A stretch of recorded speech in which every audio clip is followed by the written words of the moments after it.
Hey, j'espère que tu vas bien. Je suis super contente de te retrouver aujourd'hui pour une nouvelle vidéo. Et pas des moindres parce qu'on va parler du stérilet en cuivre. C'est parti. Donc ça faisait un moment que j'avais envie de vous parler de contraception et encore plus de stérilet.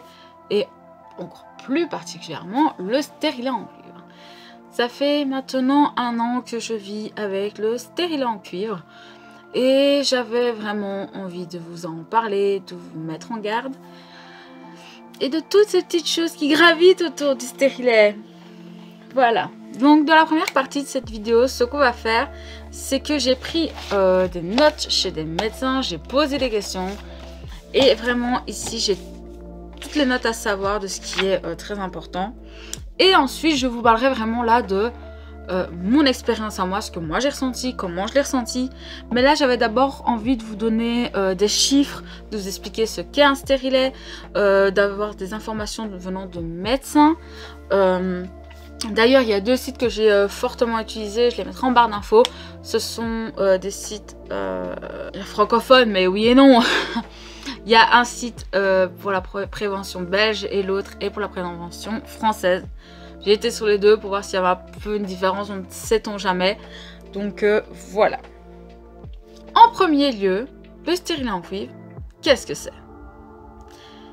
Son nom officiel est le DIO. Dispositif ultra-utérin.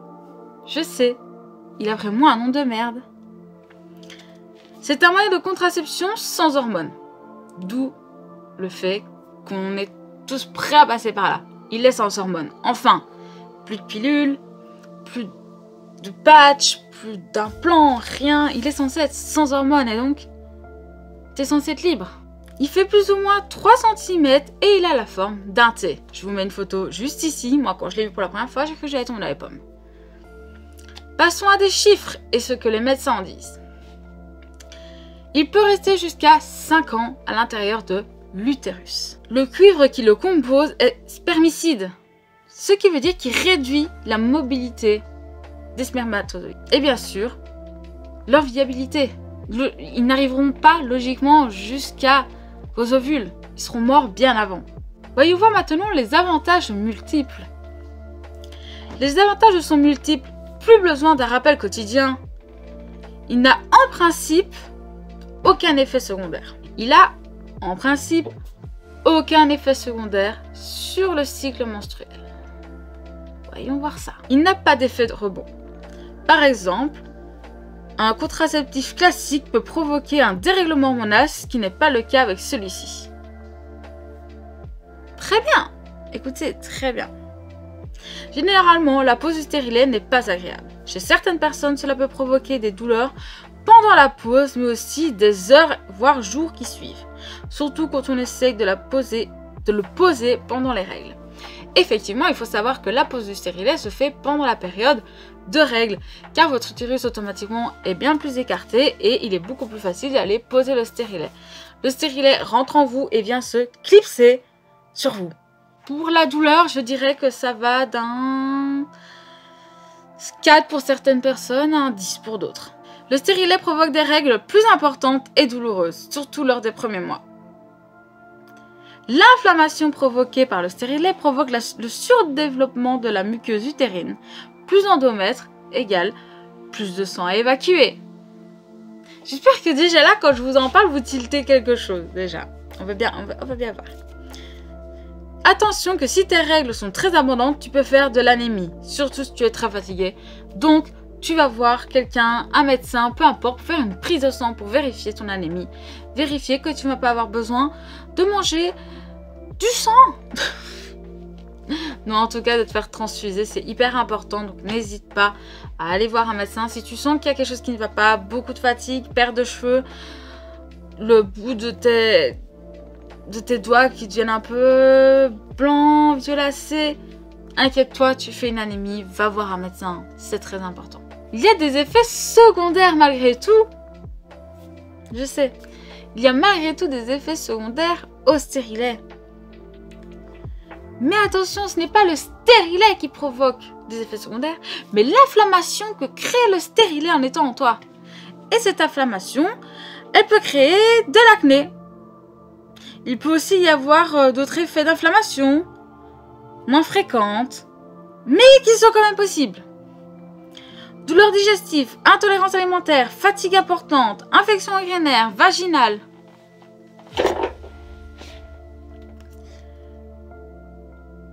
Bon. Il peut aussi déclencher certains symptômes prémenstruels. Surtout au niveau de l'humeur. Fatigue, saute d'humeur, état dépressif, l'inflammation peut affecter les hormones, surtout si un déséquilibre hormonal est déjà présent. Attention par contre, très important, le stérilet n'est pas compatible avec une endométriose. Le stérilet va provoquer chez vous une inflammation et ça risque d'aggraver votre endométriose qui elle-même est une inflammation. On reprend, pour être sûr qu'on est tous bien d'accord, l'endométriose c'est une maladie qui est inflammatoire. Si vous venez rajouter un stérilet en cuivre qui lui-même crée des inflammations pour buter les spermatozoïdes, vous allez créer une double inflammation. Tout va s'aggraver en fait. Je n'ai même pas de mots parce que ça va juste s'aggraver. Donc attention, si vous avez de l'endométriose, je vous en supplie, ne portez pas de stérilet en cuivre. Oui mon cœur, renseignez-vous bien correctement avant cette pause, avant d'être sûr de vous, s'il vous plaît, s'il vous plaît. Je voulais aussi vous dire à propos du stérilet qu'il mesure entre 2,4 cm et 3,6 cm. Il faut plus ou moins 15 minutes pour pouvoir le poser. Il peut rester jusqu'à 5 ans dans votre corps. Il est fiable à 99,2%. Eh ben, attention, il ne protège pas des maladies sexuellement transmissibles. Donc continuez à porter des préservatifs, à faire attention à vous. Et voilà, c'est tout ce que j'avais à vous dire à propos du stérilet. Voilà, avec toutes les informations que j'ai trouvées sur internet. Maintenant, j'avais vraiment envie de vous parler de mon expérience avec le stérilet. J'ai fait poser mon stérilet il y a 1 an maintenant parce que j'avais trop peur de tomber enceinte. Ça me faisait flipper. Je ne veux pas d'enfant. Je n'ai jamais voulu d'enfant et pour moi, tomber enceinte serait sûrement la pire chose qui pourrait m'arriver. Donc je me suis dit quel est mon dernier recours en sachant que les hormones ce n'est pas possible et qu'on ne veut toujours pas m'opérer. Qu'on ne veut toujours pas me retirer cette possibilité de tomber enceinte alors que depuis mes 11 ans, je hurle que je ne veux pas d'enfant. Le stérilet a été la seule chose qu'on me proposait. Et moi, dans ma tête, tout ce que je me suis dit, c'est ouais, vas-y, au moins pendant de 5 ans, t'es tranquille. Je vous avouerai que je n'ai pas pensé à me dire, tiens, est-ce qu'elle me dit bien tout la madame? Est-ce que vraiment là, la gynéco, elle prend bien tout en compte? Est-ce qu'elle réfléchit bien à mon passé, à mes problèmes gynécologiques de base? Est-ce qu'elle pense bien à tout ça? Et puis j'ai fini par me dire, oui, c'est une gynécologue, elle n'est pas stupide. Et ben si! Vous le savez si vous me suivez depuis un certain moment, mais j'ai la maladie de Crohn, qui est donc une maladie chronique inflammatoire du système digestif. Ça y est, vous avez déjà compris un peu ce qui n'allait pas? Et elle m'a posé un stérilet en cuivre qui est donc inflammatoire. Et depuis maintenant 1 an, je me retrouve avec des règles qui sont plus du tout régulières. Déjà, je tiens à le dire. Je suis réglée comme une horloge depuis que j'ai 12 ans. Ce qui veut dire que je n'ai jamais eu plus de 2 jours de retard ou 2 jours d'avance. Elles étaient toujours là en temps, en heure.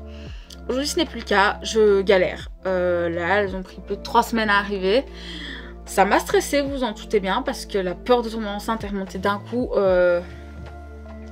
Ça a été assez terrible pour moi.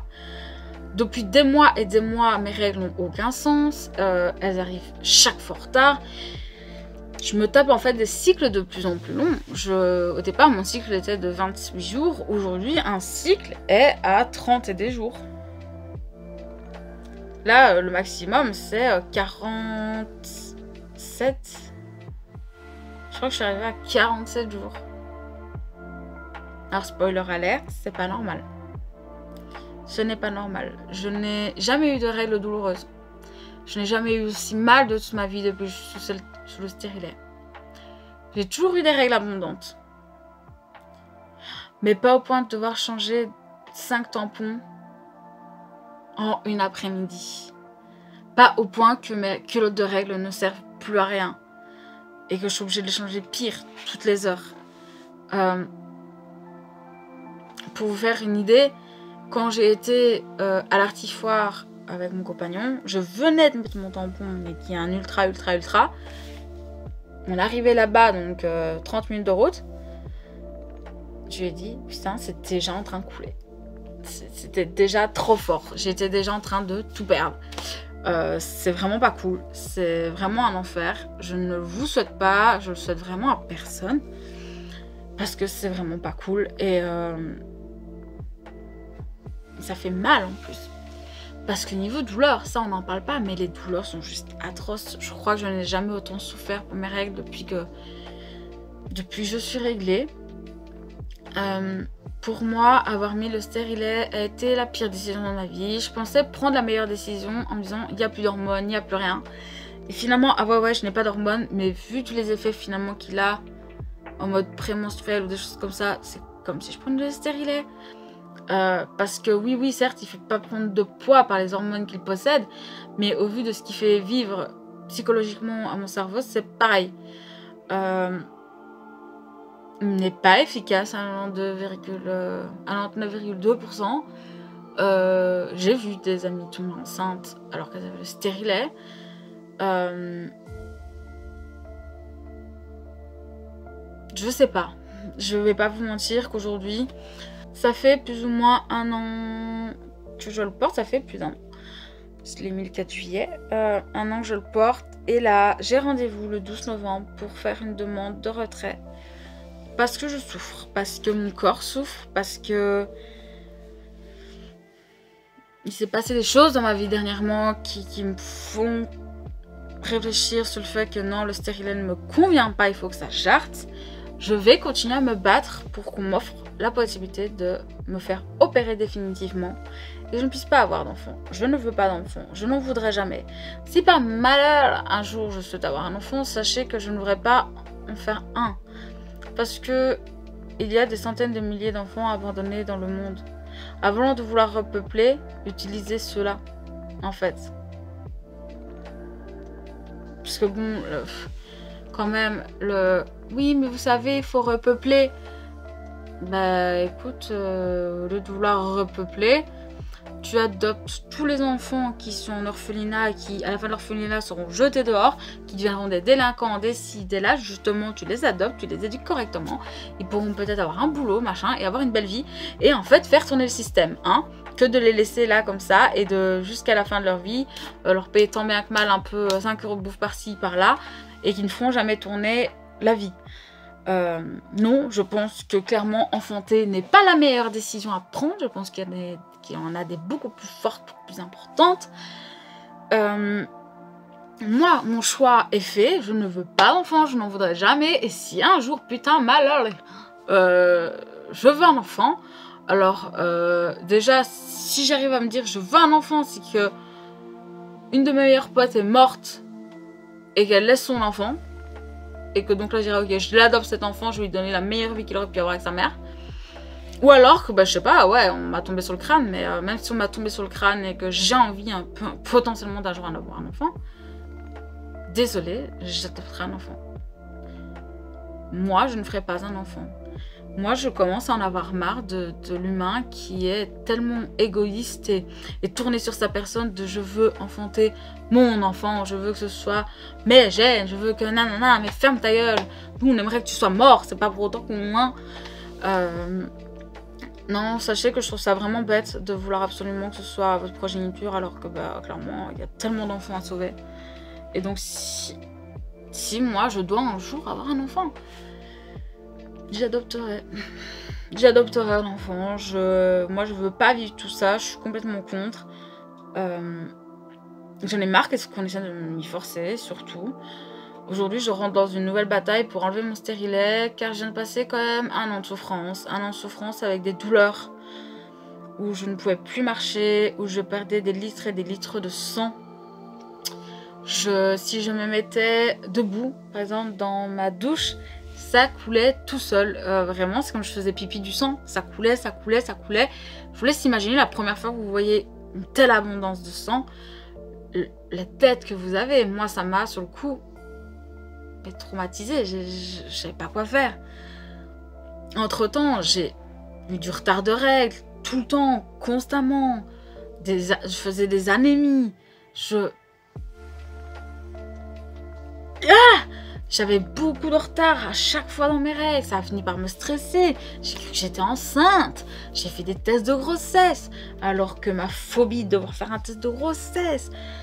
Et en fait, j'en ai marre de vivre ça. Je me rends compte que j'ai arrêté ma pilule pendant plusieurs années parce que j'étais seule. Et je me rends compte que ça a été le meilleur moment de ma vie. Tout simplement parce que mes règles étaient toujours à l'heure. Elles n'étaient pas trop abondantes. Elles faisaient pas trop mal. C'était mes règles, quoi. Elles n'étaient pas condensées par quelque chose ou par quelqu'un. Non, elles étaient là, elles étaient libres. Et dans un premier temps, c'est ce que je vais faire. Ça me fait juste chier parce que malheureusement, préservatif ou pas préservatif, enfin justement si vous avez beaucoup pratiqué le préservatif, vous savez que les fuites c'est si vite arrivé et que parfois tu ne comprends pas pourquoi.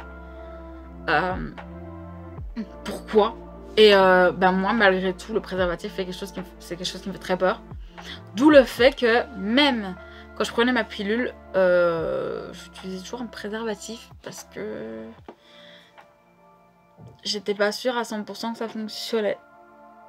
Voilà, j'avais toujours peur que, que la pilule ne suffise pas.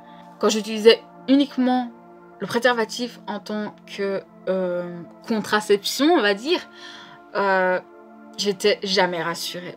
Parce que je me dis, si un jour tu le vois pas, que ça passe et que tu tombes enceinte. Voilà. C'est pour ça que vraiment, je vous le dis honnêtement, je vais retirer mon stérilet. Parce que je pense qu'il y a eu beaucoup de souffrances que je n'aurais pas dû avoir. Il y a eu beaucoup de mensonges. Il faut bien vous rendre compte avec tout ce que je vous ai expliqué que logiquement, je suis interdite au stérilet en cuivre. Ça n'a fait que ces 6 derniers mois accentuer l'inflammation de ma maladie de Crohn. Ça n'a que aggravé ma maladie de Crohn. Je viens de passer 6 mois de souffrance mais intense. L'un de mes médecins a été quand même ahuri d'apprendre que elle me conseillait le stérilet en cuivre et qu'elle m'avait même rien proposé d'autre. Que de toute façon, quand je lui ai dit que je ne voulais pas d'enfant, elle m'a dit « Ah, vous changerez d'avis ». Et mes médecins qui me connaissent comme leur poche, ils m'ont vraiment regardé et m'ont dit « Ah, toi, en vouloir un jour, d'accord ?» Ben non, je sais ce que je dis, sinon je ne le dirai pas. En fait, si je suis pas sûre de moi, je ferme ma gueule et je ne dis rien. Là, je sais, je suis sûre, je ne veux pas d'enfant. Donc laissez-moi tranquille. Il y en a marre, merde. Plus sérieusement, faut que ça s'arrête. Faites attention à vous. Renseignez-vous bien. Demandez à plusieurs médecins, voire plusieurs gynécologues, si c'est une bonne idée de vous mettre le stérilet. Déjà, dites-vous que si vous avez une endométriose, c'est non. Si vous avez une maladie de Crohn, c'est non. Si vous avez une maladie inflammatoire, chronique ou non, je pense que c'est non. Voilà. Moi, je vous donne mon avis après avoir lu beaucoup, avoir discuté beaucoup avec mes médecins. C'est non. Sachez que moi, cette histoire-là, que soi-disant, il n'était pas censé jouer sur... Moi, je l'ai accepté parce qu'on me disait, il ne jouera pas sur tes hormones. Et que je sais que moi, les hormones vont venir jouer sur mon psychologique. Et que je sais que ça a été, à un moment donné, l'une des choses qui m'a fait chuter encore un peu plus en dépression. Et qu'est-ce que j'apprends quand j'écris mon article? Que non seulement il peut avoir, une influence sur le psychique, mais surtout sur l'état dépressif anxiogène. Et là, moi, je me dis, vous vous foutez de ma gueule, j'espère. Est-ce que vous vous foutez de moi? Ben ouais. Donc écoutez, voilà, c'est tout pour ma vidéo sur le stérilet. J'espère que vous l'aurez trouvé intéressante, que vous avez quelques informations importantes. Si vous portez un stérilet, que vous en avez porté un dans le passé, qu'il était en cuivre ou qu'il est en cuivre, je vous invite à aller dans les commentaires à me partager votre expérience. S'est-elle bien passée ou au contraire comme moi, s'est-elle très mal passée? J'ai l'espoir en fait de lire des personnes chez qui ça s'est très bien passé. Parce que pour l'instant, je n'ai confirmation que c'est de la merde. Donc j'ai l'espoir de me dire ok, en fait sur certaines personnes ça marche quand même. Donc si vous avez une bonne expérience, je vous en prie, parlez-moi en commentaire. Moi écoutez, sur ce, je vous dis à très bientôt. Prenez soin de vous. La bise.